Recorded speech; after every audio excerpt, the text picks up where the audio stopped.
Alright, another boring fucking GAC. But we have some things to talk about. The Mandalorian tune kit reveals were today and yesterday, and we got a timeline of when they're coming out. Cara Dune's coming out tomorrow, I think, with Grief Karga shortly thereafter, and Mandalorian next week. I will probably be getting together with Clash to do a collab because Clash is the scoundrel king, and I'm me, Mendo. So why not do a collab with my good buddy, who frankly is better at this game than I am anyway. Certainly with scoundrels.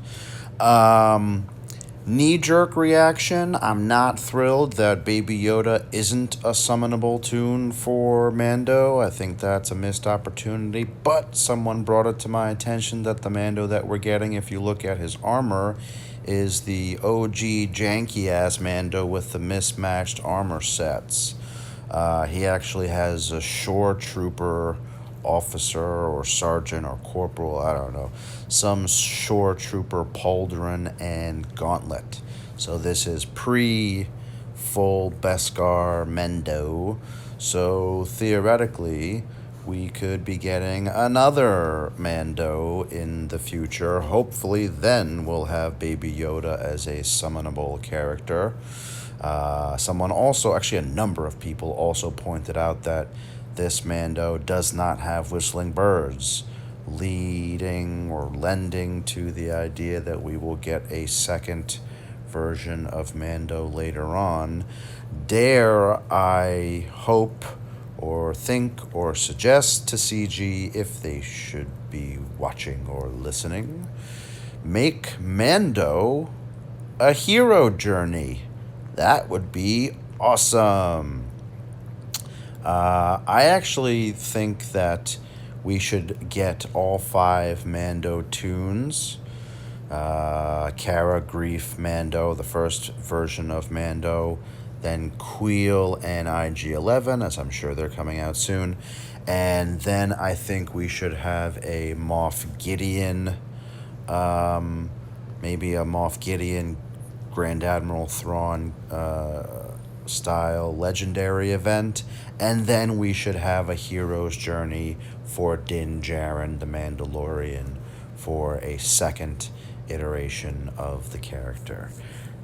You want to make money, CG? That's how you do it. You give people characters and things that they want, even if they're marquee. As my dog is about to cough in my face. My dog has the Rona. Got the Rona, Rosie? Yeah. I think that's how CG should play it. Maybe that is how they will play it. Time will tell. Cursory glances at the kits. Grief Karga bounty hunters are gonna be fucking sick. I'm not sure who should lead the team, either Grief or Mando. Right now, I'm thinking about Grief. That could very well change quickly. Yeah, so we'll see. Mando's going to have to be fast. Grief probably being fast wouldn't hurt either. Cara Dune, I mean, she's supposed to be a tank. I really don't like the Cara Dune kit very much. It's kind of binary or polarizing. It's like either or, and I'm not really a fan of that. A couple of us were thinking about a Stormtrooper Han lead to satisfy both the Scoundrel and Rebel, but then Stormtrooper Han sucks unless you have him Zated and like Max Relic, in which case he's actually very good. But it's kind of counterproductive. So we'll see. Maybe, I don't know. I mean, Cara Dune can self-res if she has potency up. So I'm kind of thinking of a CLS team with CLS Han, Chewie, Scarif Rebel Pathfinder and Cara Dune for 2 self-resing taunters. I think that could be interesting. That would be annoying. It's not gonna beat like a Jedi Knight Revan or anything, but it's still pretty annoying. Alternatively, maybe I really wanted to see her on Akira Scoundrel's team because I think that could be interesting, but it doesn't look like she's going to taunt on Akira Scoundrel's team, but rather she'll stay stealthed and do a lot of damage, which is fine, but it's not really what I'm looking for. I don't think Cara is a great kit. I think Grief and Mando are going to make Bounty Hunters fucking beast mode, and I am A-okay with that. Definitely going to be trying out Grief, Mando, Jango, Boba, and Bosk. Alternatively, maybe Dengar, because his kit is based around crits. Maybe Greedo. I hate Greedo. My Greedo is G12 still, but listen, that crit chance up could do very well on a Mando lead Bounty Hunters team. A lot of people were commenting also along the lines of why doesn't Mando have whistling birds, which presumably, bless you, Rose, she just burped into the microphone, sorry guys. Whistling birds would presumably be an AoE, and if you look at Mando's kit, his leadership, if Mando had an AoE, then you could theoretically get bounty hunter payouts within 4 turns, depending on who's fastest. If you have Mando, Jango, Boba, and just for argument's sake, Bosk, or even Dengar, right? Think of all those AoEs. So Mando's leadership for BHs, I think it's 20 crits, which on a team like that is going to be very easy. So you do, if Mando had an AoE, Mando AoE, Jango AoE, Boba AoE, Dengar AoE, and you have payout within 4 turns. Or even if you do Bosk mass assist, you would literally have payout within 4 turns, especially if those 4 characters were or are the fastest on the battlefield. And Mando adds a little bit of speed in his lead also. So I think that would be a little bit overpowered if Mando had whistling birds in this kit. It is still quite promising even without Mando having an AoE, because if you put Mando in the lead and you have a fast Boba, fast Jango, fast Dengar, fast Bosk, for instance, right? Is that 5? 1, 2, 5. Yeah, that's 5. You could still theoretically get bounty hunter payouts within 4 or 5 turns fairly quickly. I would rather run. I'm going to try a number of different things, but I really want to see some combination of Grief, Mando, Jango, Boba, and Bosk. So next week, you can look out for those test videos as well as a collaboration with Clash. I'm not sure when I'm going to get to hook up with Clash in a very gay way, because he's very handsome actually.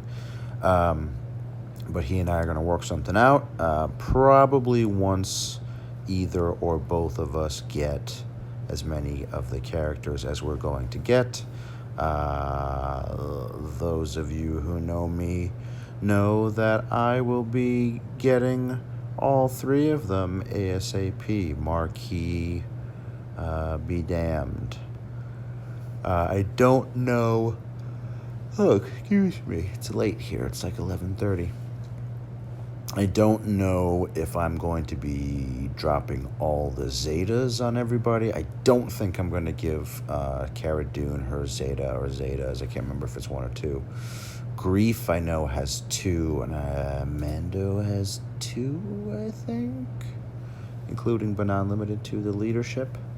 So we'll see. I'm probably gonna go for Greed. I don't know. We'll see. We'll play it by ear. I have 4 Zetas banked already after having doled out my 12 Zetas for the 2 Galactic Legends. So I am hoarding again. The one thing I do not have are relic mats. So hopefully a pack or 2 will come out for that also. Sorry to say.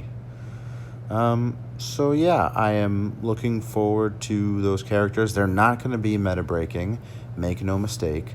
So, if your goal is to keep up with the meta, don't waste your money on, don't wail on the Mandalorian tunes. They're not going to be meta breaking. Or at least let me be the canary in the coal mine and check and verify that they're not going to be meta breaking before you spend the money. I think they're going to be a good C-level team or tertiary team. I think they'll be on the lines of CLS and OG JTR, that is not with the heroes, like JTR droids. I think the bounty hunters and or the Mandalorian tunes themselves are going to be on that level. So I don't think that is going to be worth your money unless you're a Mega Whale or Kraken or Super Kraken. I do think that Mando and Grief are going to boost bounty hunters big time. Whether you put Django with some sort of a Newt Dooku team in GAC or TW for that matter, or if you run a Django lead team, BH, I think they are going to spice up bounty hunters a good bit. And they're both light side. So theoretically, you could put them on a Kira team. And yeah, actually, now that I think about that could be very interesting. Kira, Grief, Mando, ZVC, and L3, for instance. Is that 5? Yes. That could be interesting. That's a lot of... Really, all the DPS is coming from Mando, so maybe it wouldn't work, but I don't know. We'll test out a bunch of things. Again, I don't think any of them are going to be meta-breaking. At best, I think maybe it'll be able to take down a Darth Revan team. I don't know that I could see it taking down a gas team, unless you can get to Mando's payout quickly and you can disintegrate a motherfucker, preferably 5s early.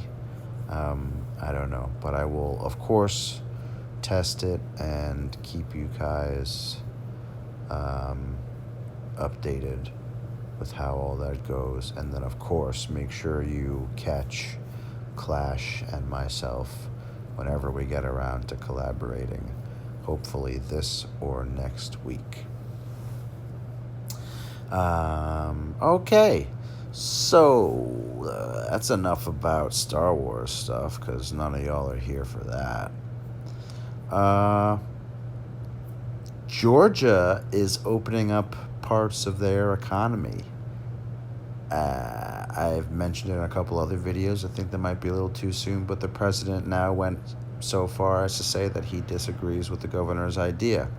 Well, that's funny, because the president had been tweeting about, liberate this state and that state and what have you. So the president's kind of talking out of both sides of his mouth. That's kind of annoying. The one thing that's I really don't care what the president's position is. He's the president. He is allowed to have a position or an opinion. My problem is the mixed message. I think the one thing, not the one thing, but certainly one of the things that's going to fuck us all up is if people don't know what to do. If they're confused, if they think all is clear, which it's not, if they think, we're in a bad way, which we still are, but we're improving, the confusion, I think, is the worst part of the whole thing. If people had a unified message or a coherent message of any kind, I think that people would be a lot more comfortable with the situation, as horrifying and harrowing as it is. The fact that, well, certain people are talking out of both sides of their mouths, and different people and pundits are saying this and saying that, and there's not one unified, contiguous message. I think that is the problem. I don't. I'm not a hyper liberal. I'm not the biggest fan of the president. I also am not or was not a Hillary fan, so that's a wash for me. But as an American, I don't want to see any president fail. I don't want to see the country fail, regardless of who's in the Oval Office, because honestly, who's in the Oval Office makes very, very little difference in my day-to-day life. And I would imagine for many Americans, it makes very, very little difference in their day-to-day life. So I don't want to see the country or the president fail. And anyone that does actively want to see the president fail, then you should be ashamed. Because if the president fails, regardless of whether you like the guy or not, or woman, at whatever point we finally elect a female president, I don't imagine that's going to happen for some time, even though I think there are a number of qualified female candidates, not Hillary Clinton. Regardless of who's in the White House, you should support the presidency, the office. Anyone that is in the service hopefully can agree. You salute the rank, not the man. You may not agree with the president's policies or like who he is as a person, and who could blame you? But he is still the president. If you want him gone, that's fine. Vote in November. You can even call him President Orange, but he is the president, and you salute the rank, not the man, and no one should want to see him fail right now, or the government fail right now. Because if the government and the president fail right now, then we are so beyond screwed. The economy is going to completely shit the bed. More people are going to die. So it's kind of lose-lose. It really is kind of lose-lose.